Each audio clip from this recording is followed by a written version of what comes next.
ògo orí tó lọ lókè ọ̀run. Alágbára tó ní agbára nínú gbogbo, ọba tó mọ gbogbo tó sì lè ṣe ohun gbogbo tí gbogbo ayé àti ọ̀run sì wà ní ìkáwọ́ rẹ̀. Òní ọba tí wọ́n fẹ́ fi hàn ọ́ lónìí. Kí ló dé ẹ láàmú? Ìṣòro wo ló ní tó kà ẹ́ láyà? Jésù Kristi sọ fún wa ní ẹ má sì ṣe àníyàn nítorí òní tàbí torí ọ̀la ni ó ṣe àníyàn ara rẹ̀. Ẹ má ṣe àníyàn torí aṣọ, ara kò á ju aṣọ lọ. Ẹ má ṣe àníyàn nítorí oúnjẹ, ẹ̀mí ju oúnjẹ lọ. Ọba tó mọ̀ tó dáa tó mọ̀ ẹ́ ó ní agbára láti ṣe gbogbo pẹ̀lú rẹ̀.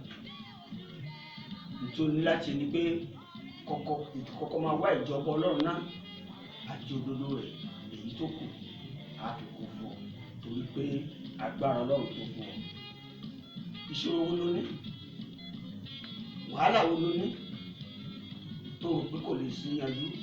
Agbára Ọlọ́run tó fún ọ. Fi ti àwọn ọmọ Ísírẹ́lì ṣe àpẹẹrẹ. Wọ́n wà ní oko ẹrú ní ilẹ̀ Íjíbítì. Ọba tó jẹ kò mọ Jósẹ́fù mọ́, ó sì sọ àwọn ebéèrè di ọ̀tá rẹ̀.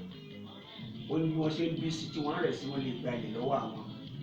Ẹ̀rí tí ogun náà ní wọ́n sì bẹ̀rẹ̀ sí pa gbogbo àkọ́bí wọn tó bá jẹ́ ọkùnrin. Wọ́n pa gbogbo ọmọ wọn tó jẹ́ ọkùnrin. Ṣùgbọ́n láàárín ẹ̀ Ọlọ́run dá Mósè sí kí wọ́n alùpùpù tó ń bá ẹja. Lẹ́yìn ìgbà náà ni Mósè dàgbà, ó sì wá di ẹ tó gbà wọ́n là torí pé agbára Ọlọ́run tó fún ọ. Agbára Ọlọ́run tó yọ Mósè láàárín ikú, ó lè yọ nínú ikú àìtọ́jọ́, ó lè yọ ẹ́ nínú àrùn, ó lè yọ ẹ́ nínú òṣì. Kí ló wá ń dààmú fún?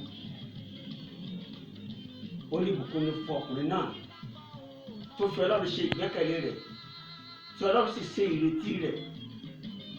Ó ní yóò dàbí igi tí a gbìn sí ẹ̀bá omi tó na gbogbo rẹ̀ sínú omi, tí kò yóò mọ orí nígbà tí ọ̀dá bá dé, yóò sì máa so èso rẹ̀ ní àkókò rẹ̀. Ṣùgbọ́n ìgbẹ́nifẹ́ni tó fẹ́ lẹ́ran ara ṣe ìgbẹ́kẹ̀lé rẹ̀ o. Kí ló ń ṣe ẹ́ tó wá ń wá ènìyàn kiri? O ò wá ìrànlọ́wọ́ lọ́wọ́ Ọlọ́run, ọwọ́ ènìyàn ló ti ń wá ìrànlọ́wọ́. Wọ́n ó já okulẹ̀, ènìyàn ni wọ́n, ṣùgbọ́n Ọlọ́run nìkan ni kìkì sá. Gbẹ́kẹ̀lé Ọlọ́run rẹ̀, agbára Ọlọ́run tó fún ọ. Nígbà tí wàhálà dé bá ọmọ Ísírẹ́lì gẹ́gẹ́ bó ti sọ lọ, wọ́n mí ìmí ẹ̀dùn, wọ́n ké pe Ọlọ́run wọn, ó sì gbé Mósè dìde fún wọn. Gẹ́gẹ́ bí wòlíì, ó pe Mósè níbi tó ti ń da ṣiṣẹ́ dáadáa lọ́dọ̀ àna rẹ̀ Jethro. Orí iná tó ń jó nínú ìgbẹ́ tí ìgbẹ́ òsì ro. Mósè sì tọ iná lọ láì mọ̀ pé Olúwa ló wà nínú iná. Ó sọ pé ibi tí ìwọ wà níbi bíbá ni wọ́n bá tọ́ sábà tẹ̀sí rẹ̀. Ọlọ́run sì rán sí àwọn méjèèjì. Ó ní òun gbọ́ ẹ̀mí ẹ̀dùn wọn. Torí náà òun sọ̀kalẹ̀ wá láti ràn wọ́n lọ́wọ́. Ọlọ́run gbọ́, ìwọ náà gbàdúrà sí i. Yóò sọ̀kalẹ̀ wá, yóò ràn olùrànlọ́wọ́ sí ẹ. Yóò gbé èèyàn dìde bá a ti gbé Mósè dìde fáwọn ọmọ Ísírẹ́lì, bẹ́ẹ̀ ni yóò gbé ìrànlọ́wọ́ dé fún ìwọ náà. Ṣíṣe rẹ ni ọ̀lọ́ dédé ni, ọjà rẹ ni ọ̀lọ́ dédé ni, ọmọ rẹ ń ṣàìsàn níbi, ìwọ ló ṣàìsàn fún ara rẹ. Agbára Ọlọ́run tó fún ọ. Má dààmú ara ká, má sáré tọ ènìyàn lẹ́yìn torí ìgbẹ́kẹ̀lé ènìyàn asán ni. Gbẹ́kẹ̀lé Ọlọ́run rẹ, má sì ṣiyèméjì o, torí oníyèméjì kò lè rí kẹ̀kẹ́ gbà lọ́wọ́ Ọlọ́run. Torí yóò dàbí igi omi òkun ni táfẹ́fẹ́ ń bì síbí tó ń bì síwá tó ń bì sẹ́yìn, yóò rí kẹ̀kẹ́ gbà.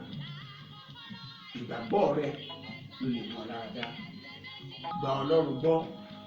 Àṣà sọ fún wa nínú ìwé Jeremáyà, ó ní ẹ ké pè mí, ẹ wá mi, ẹ̀yin ó sì rí mi. Ẹ ké pè mí, èmi ó sì dá yín lóhùn, èmi sì rẹ̀ fún yín. Ó sọ lókè nítorí ní orí kọkànlélọ́gbọ̀n ẹsẹ̀ kọ̀ọ̀kan ní èrò tí mo ní sí yín, èrò rere ni. Èrò Ọlọ́run sí ẹ, èrò rere ni o. Má jẹ́ ká yóò tàn ẹ́ jẹ, má jẹ́ kí wọ́n fi ọ̀rọ̀ ẹ̀tàn pọ̀ sí pọ̀ sọ̀hún. Kò sí agbára lọ́wọ́ oníṣègùn, kò sí lọ́wọ́ adáhunṣe o, kò sí lọ́wọ́ wòlíì pàpà. Aládùúrà ojú wòlíì lọ. Tó bá nínà tiẹ̀ báyìí tí ìràn òun burú tó bó bá gbàdúrà sí Ọlọ́run lè fagilé. Ṣé bí Ọlọ́run ti ká lára rẹ̀ ló rán Àìsáyà sí ọba Ẹskáyà pé kó palẹ̀ ilé ẹ̀ mọ́. Ẹskáyà sì ké pe Ọlọ́run, ó ní kó wo iṣẹ́ oníwájú rẹ̀. Àìsáyà kan iná lọ́lọ́run tó rán padà sí Ẹskáyà tó kọ́ lọ sọ pé kò kú mọ́, pé òfin ọdún kọ́ ọdún rẹ̀, torí pé Ọlọ́run nìkan ló tó fún ẹ ló lè gbà ẹ́. Wọ́n sọ̀rọ̀ kan sí mi o, lọ́wọ́ káyà òkè bọ́ Ọlọ́run sọ̀rọ̀. Alábùkún ló lá ní bọ́ Ọlọ́run sọ̀rọ̀, kó o fi àdúrà fáyà, fi àdúrà wó ogun mọ́lẹ̀, fi àdúrà ṣe ogun mọ́lẹ̀. Ìyẹn Jésù sọ fún wa, ó ní ẹ máa gbàdúrà láì sinmi àti láì sàárẹ̀ ká má bàa bọ́ sínú ìdánwò. Ẹ jẹ́ ká kún fún àdúrà, ká sọ fún Ọlọ́run wípé òun la gbẹ́kẹ̀lé. Ọlọ́run ó sì sọ fún wa pé òun tó gbẹ́kẹ̀lé, agbára Ọlọ́run tó fún ẹ. Aránṣẹ́ láti gbẹ́kẹ̀lé Ọlọ́run sí ọ láti iléeṣẹ́ Emmanuel Ogundijo Bible Ministry láti ránṣẹ́ sí ọ. Bí o bá wá fẹ́ láti bá mi sọ̀rọ̀, ẹ pè mí sórí nọ́mbà yìí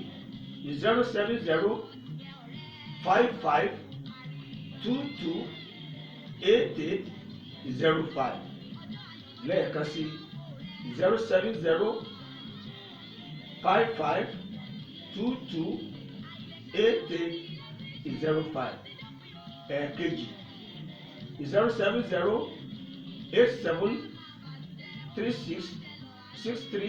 07087366356.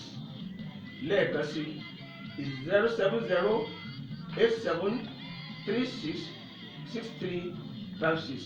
God bless you.